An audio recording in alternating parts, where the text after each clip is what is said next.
মানে আমি আমার শাশুড়িকে দেখেছি, আমার যাদের দেখছি যে পরিবেশটাকে সুস্থ রাখা, সেরকম বিয়েটা যদি ঠিক না হয় পরিবেশটা সুস্থ থাকবে না। আমি সবকিছু থেকে একটু একটু বলছি, ঠাকুরের কথা তো অনেক, অসীম অনন্ত, পুরো বলে শেষ করা যাবে না, কিন্তু সময়ও আমার কম। কিন্তু আমি এইটুকুনি জেনেছি যে এই বাড়িতে বিয়ে হয়েছে, হ্যাঁ আমি ব্রাহ্মণ পরিবার, ব্রাহ্মণে বিয়ে হয়, কিন্তু বিশ্বাস করেন এত জানতাম না অনুলোম প্রতিলোম সর্বত্র। এই বাড়িতে এসে বিবাহ বিধানা বইটা বাবা আমায় দিলেন, আমি পড়লাম, নতুন আপডেটেডটাও আমি পড়লাম, আমার কাছে রিসেন্ট 3-4 মাস আগে দিলেন।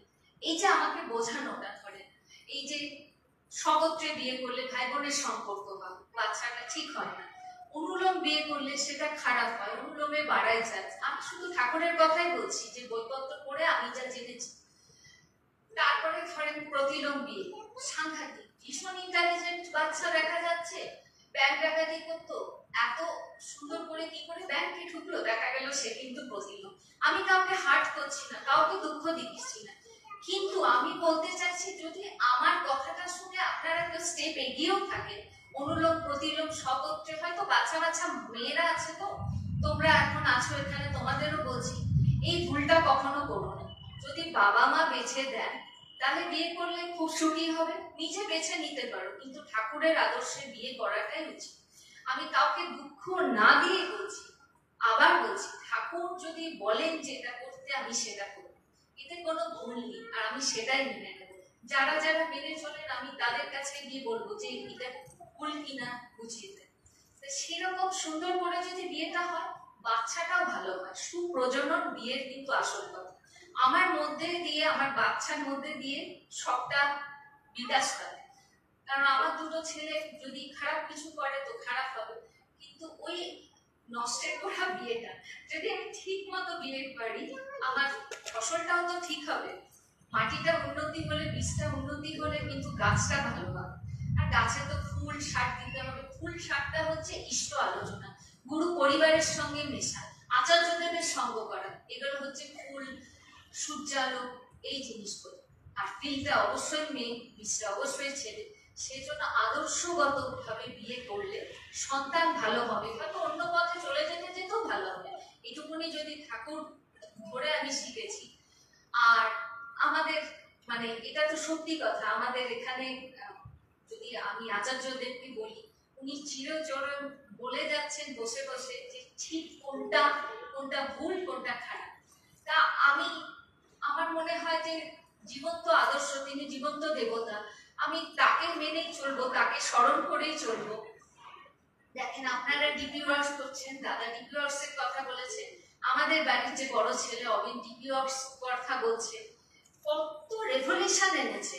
দেখেন ঠিক ঠিক বিয়ে করাতে একটা বাচ্চা ছেলে, যার যতই কিছু বলার থাকুক, আমি তো বলবো আমাদের ছেলেটা কত বড় হয়ে গেছেন ভাবেন, যেটা এদিনকে জন্মাতে দেখলাম, সে একটা রেভলিউশন এনেছে, আর ছোট ছোট মেয়েরা ছেলেরা সেই পথে চলছে। তাতে কি হচ্ছে ভাবে, স্মার্টনেস বাড়ছে, কম্পিউটার শেখা বাড়ছে, যেগুলো আমরা করতামই না, আমরা ফোন পেয়েছি 2003-এ, আর এখনকার বাচ্চারা কত কি শিখে যাচ্ছে, ফোনে কত কি হচ্ছে। এই যে সেদিনই ঋতিক কনফারেন্স হলো, সেখানে কে কত দীক্ষা দিচ্ছে, কতদিন বেরোয়, আসলে আমি সবকিছু শুনতে খুব ভালোবাসি, কিউরিয়াস আমি ঠাকুরের জিনিস নিয়ে। এটা আমি জানি না কেন আমি এটা হয়ে গেছি, হয়তো বড়কে দেখতে দেখতে শিখে যায় মানুষ, আমি শিখে গেছি। এটা কত ভালো জিনিস ও সৃষ্টি করেছে। এরকম ভাবে ওকে যদি দেখি, যে আমি কি বলবো, বাড়ির বড়, তাহলে আমার বাচ্চারা, আমার বাচ্চাকে অনুসরণ করে সেই ছোট বাচ্চারা সবাই যদি ওকে সাপোর্ট করে, ওর সঙ্গে চলে, তাহলে জিনিসটা কত ভালো হয়। কিন্তু ধরেন ছোটবেলায় ঝগড়াঝাটি অশান্তি হচ্ছে, বড় হলেও তো সেটা হবে, এটা তো ঠিক না। সেজন্য বড় হলে দাদা যা বলবেন, যা শুনবেন, সেটা মেনে চলাই উচিত, আচার্য পরম্পরা মেনে চলা উচিত। এটা যে মানবে না সে দুঃখ পাবে, কারণ ঠাকুর বলে গেছেন। আর আচার্যদেবকে স্মরণ করে সবসময় চলা উচিত। আমি শেষ করার আগে একটু আমি আমার দিদিভাই সম্পর্কে একটা কথা না বললেই পারছি না। আমি দিদিভাই করছি, সবাই জানেন যে আচ্ছা তোমার সঙ্গে দিদিভাই খুব ভালো, কিন্তু ব্যাপারটা হচ্ছে কি, ওই যে বললাম ভালোবাসাটা মূল, আমি গোড়াটা ধরছি, ঠাকুরকে ভালোবাসলে সবকিছু মেনে নিয়ে চলতে এত সুন্দর স্বাভাবিক হয় না, জীবনটা তো স্মুথ হয়। আর এই স্মুথ জীবনটা হয় অহংকার ত্যাগ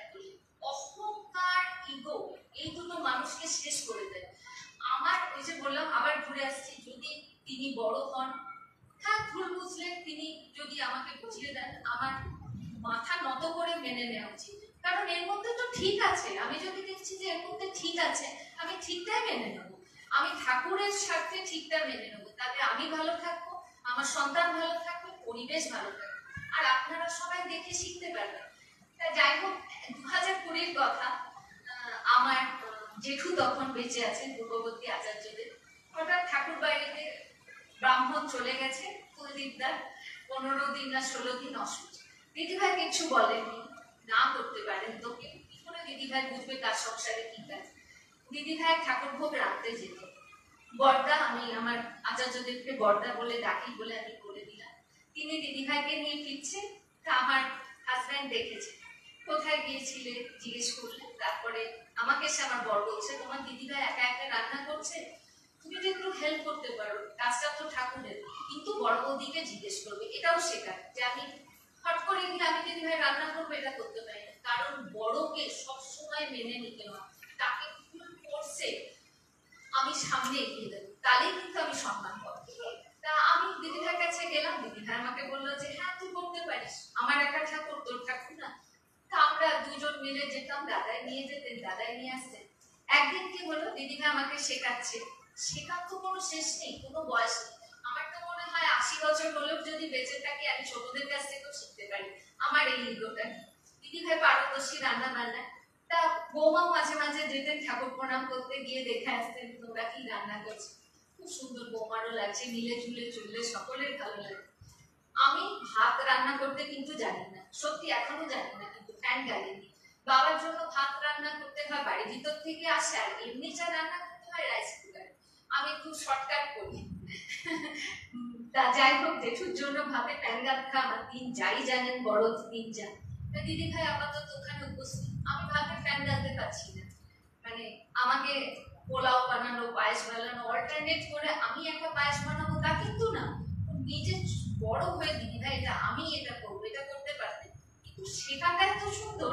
আমি 12 দিন বোধহয় আমি করেছি, তার আগে 2 দিন দিদি ভাই একা করেছেন। কিন্তু 12 দিনে সকাল বিকেল তুই আজকে লুচি কর, পায়েস কর, তাহলে আমি এটা করি। তাহলে আমি আজকে যদি পায়েস পোলাও করি, তুই এটা কর। এই যে এত সুন্দর করে আগলে চলা ছোটদেরকে, তাহলে আপনি যদি এরকম বড়টা যদি এরকম ভালো হয়, এরকম বড় যারা আগলে চলেন, শাশুড়িরা আগলে চলেন, তাহলে আমি কি করবো। তা আমি ফ্যানটা গালতে যাব, দিদিভাই চলে আসলো, কোনো বকা দিলেন না। দিদিভাই এসে সুন্দর করে আমাকে বললো, না এটা আপনাদের শোনা উচিত, যে এটা বাবা এই তলায় একটা ঝাঁঝরি দিলাম, কারণ এই কাজটা ঠাকুরের হচ্ছে। ভাতটা পড়ে গেলে আমি আবার বসাতে পারি, কিন্তু ঠাকুরের কাজটা যেন বিচ্ছিরি না হয়, সুন্দরের সমাপন। আমরা সবসময় জানি সুন্দর করে কাজ করতে হবে। নিচের ঝাঁঝরিটা দিয়ে তারপরে ভাতটা গালা শেখা। ছোট ছোট কাজগুলো আমরা শিখতে পেরেছি বাড়ির গুরুজনদের কাছ থেকে। আর সারাক্ষণ আমি যেটা বলি, যে ঠাকুর ধরে চললে আমাদের ইগো থাকবে না, আমাদের মনটা পরিষ্কার থাকবে, আমরা কর্ম করব। কর্ম না করলে কোনো ফল কিন্তু পাওয়া যায় না আমার মনে হয়।